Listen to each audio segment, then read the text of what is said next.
Good night. I'm Cassio Turra, and in collaboration with Fernando Fernandes and Paulo Saad, I will talk about the demographic transition and its opportunities and challenges to achieving the SDGs in Latin America and the Caribbean.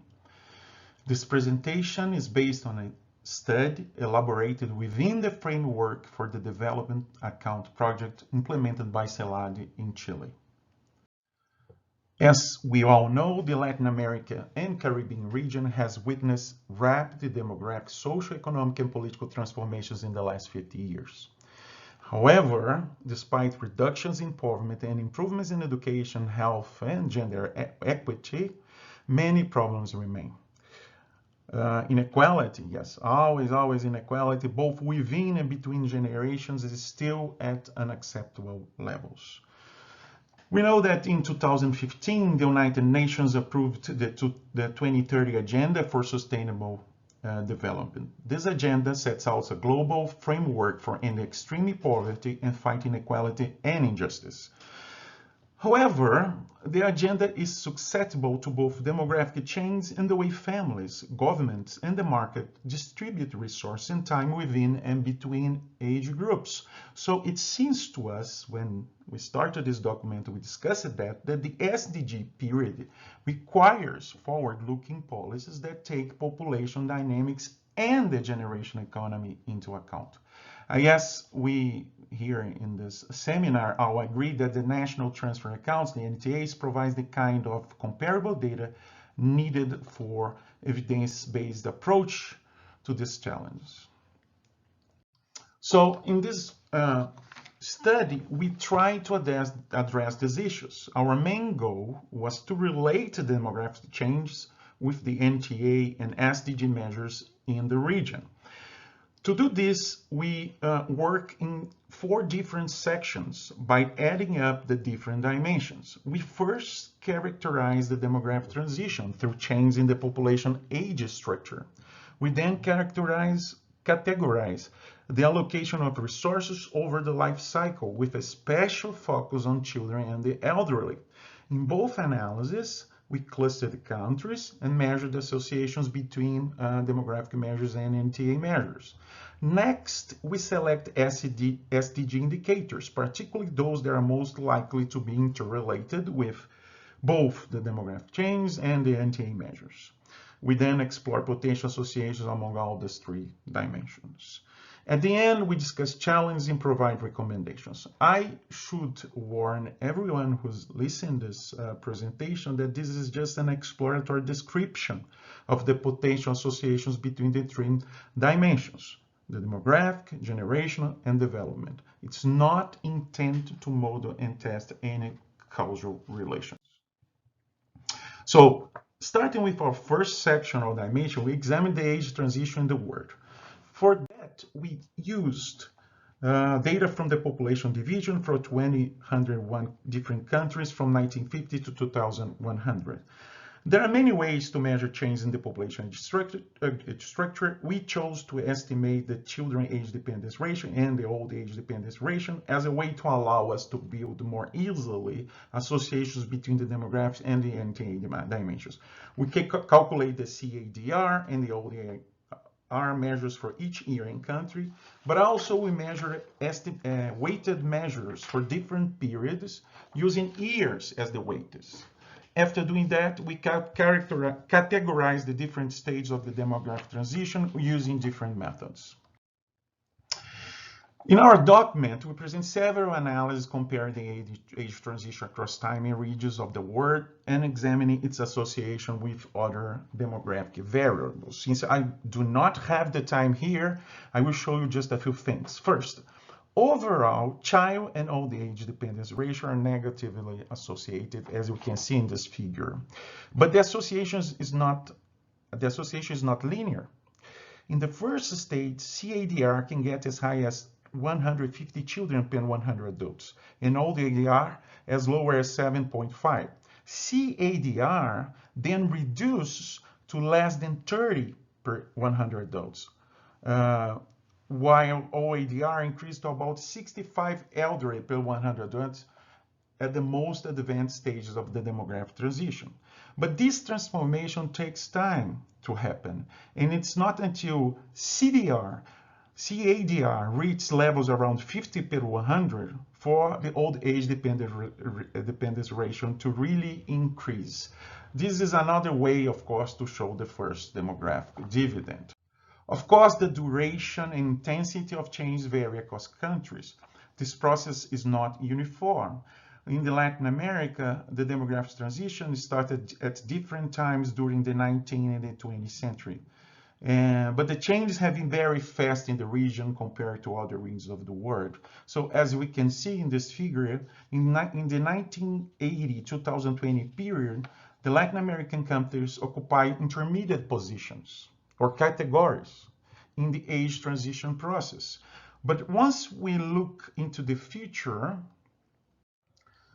we can see that the countries move fast to most advanced positions, particularly countries like Brazil, Chile, Costa Rica, and Colombia will reach very advanced points in the age transition.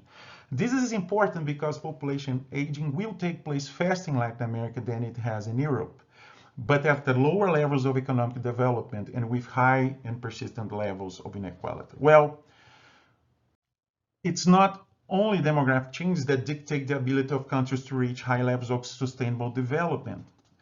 As we said, the structure of the generation economy, how societies decide to allocate resources from the most productive age to the most vulnerable age is also critical. So in the second section, we examine the NTA measures. Many measures can be estimated from the NTA data. Our methodological choice were limited to the elements of the generation economy that could be connected to the demographic transition and the SDGs in a more comprehensible and coherent scheme. So the most obvious selection criteria was age. And for that, we measure both size and the composition of consumption at younger and older ages. We also measure intergenerational relations by associating net public and private transfers to children and the elderly. We cluster countries according to these different measures using a different series of methods. I will share with you again only a few results, and these are the results for the older ages. So as you can see in this figure, we relate consumption size in the x-axis with consumption composition in the y-axis for the NTA countries. What we get is a set of cluster of countries depending on the combination of these two dimensions. We can also think this relationship between size and composition of consumption at the older is in terms of 4 quadrants. For example, on the upper right side of the graph are countries with larger relative size of consumption at older age and where the public sector plays a more important role. On the lower left side, on the other hand, we get the opposite. Countries with relatively lower consumption flows at older age and reduced participation of the public sector. Latin American countries are most on the right side of the graph, showing patterns that are similar to the European countries. So now we have 2 dimensions, demographic and NTA. We can connect them by measuring the correlations between the categories of age transition and the NTA quadrants. Here you can see the example for the old age consumption. What are the main findings? Well, countries in the most advanced stages of the demographic transition are characterized by higher per capita consumption at the dependent age, both young and old, and higher public sector participation. On the other hand, there is no statistically significant correlation between intergenerational relations and the demographic transition. So countries with comparable age distributions, for example here, Asian and Latin American countries, may differ in the roles played by the families, the public sector, and the financial market in supporting older people. In other words, the composition of resources allocated to older people may be more strongly associated with political and historical context than with the demographic change. So, to what extent are demographic changes and structures of resource allocation over the life cycle associated with measures of well-being? So then it comes our third section or dimension, the SDGs. One of the contributions of our paper was to pre-select the SDG indicators that have the strongest potential to affect and be affected by demographic and NTA measures. For that, we obtained a list of targets and indicators established by the United Nations for every SDG. The priority was to include indicators measuring the well-being of children and older people, who were the focus of the demographic and NTA analysis. The final list kept 11 indicators with data for as many countries as possible to avoid selection bias. It did not include the gender-related indicators because of the lack of a complete set of intra-age NTA measures that could be used to correlate with them. So here is a list of the final 11 indicators. And for each indicator, SDG indicator, on that list, we measure its prevalence across countries and its association with both the demographic and the NTA dimensions. This is the example for poverty rates at older ages. At the end, the exploratory analysis that we conducted in this study suggested that well-being indicators tend to improve at the most advanced stages of the demographic transition. There are different hypotheses regarding this finding. On the one hand, the reduction in the children dependence ratio during the demographic transition allows countries to invest in human capital and promote economic growth and well-being before population aging poses new challenges. On the other hand, lower poverty rates and better education and health accelerate the demographic transition. So demographic change and SDG indicators may also be connected through different dimensions not included in this analysis: the quality of institutions, gender equity, urbanization, and democracy. Concerning the NTA measures, improved SDG indicators are found for countries where consumption at younger and old age is greater relative to adults' labor income, and where the public sector plays a more important role in providing service to the two dependent age groups. Once more, the associations may work both ways, reinforcing the correlations. In addition, other dimensions not included in our analysis may explain the relationships found. For example, in a preliminary analysis, we found that the correlations between NTA and SDG indicators lost significance when demographic transition states were controlled for. Overall, intergenerational relations, the balancing between resource transfer to children and older people through families and the public sector, did not seem to affect the SDG indicators. As mentioned, countries at similar development levels may opt for different channels for allocating resources by age, including asset-based reallocations, without worsening levels of well-being. So the analysis conducted in the paper has ignored several of the problems that countries in Latin America and the Caribbean have faced in seeking to secure development and well-being for all population subgroups. We did highlight some of these challenges. I guess I will not have the time to discuss in detail each one of them, but the first thing to mention is population aging. Population aging is in the future of the region, of the Latin American and the Caribbean region, and will certainly impose many challenges for the region to improve its SDG indicators, and particularly for subgroups of the population. We can also measure this population aging challenge in terms of increases in consumption related to labor income, as we can see in this table. I will not go into this in the detail. We can discuss that later.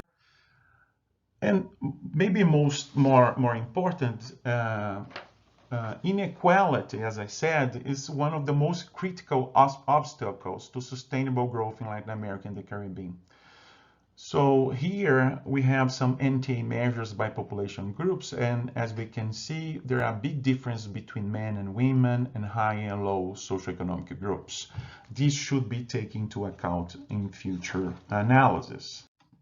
So to conclude, The analysis presented in our paper has suggested that as the demographic transition proceeds, NTA and SDG indicators shift toward higher consumption, great public provision of service to children and older people, and improved indicators of well-being, lower poverty rates, better education, and health.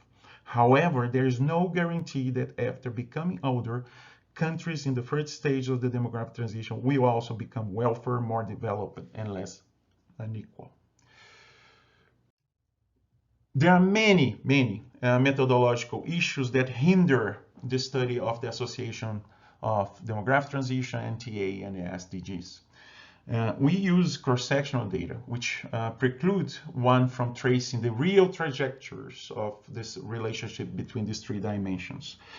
The NTA project that has made important contributions to the study of the associations between economic and demographic variables also needs to move faster beyond the inter-age relations to intra-age analysis, because as we saw in that slide, the research has shown very different patterns of generational economy for groups living in the same countries. Finally, regarding the SDG list of indicators, we should say that it is incomplete. There are no data by age and SES measures. There are some data by gender, but maybe it's not enough. Well, I guess I'll stop here since my time is up and let other points for the discussion. Thank you so much.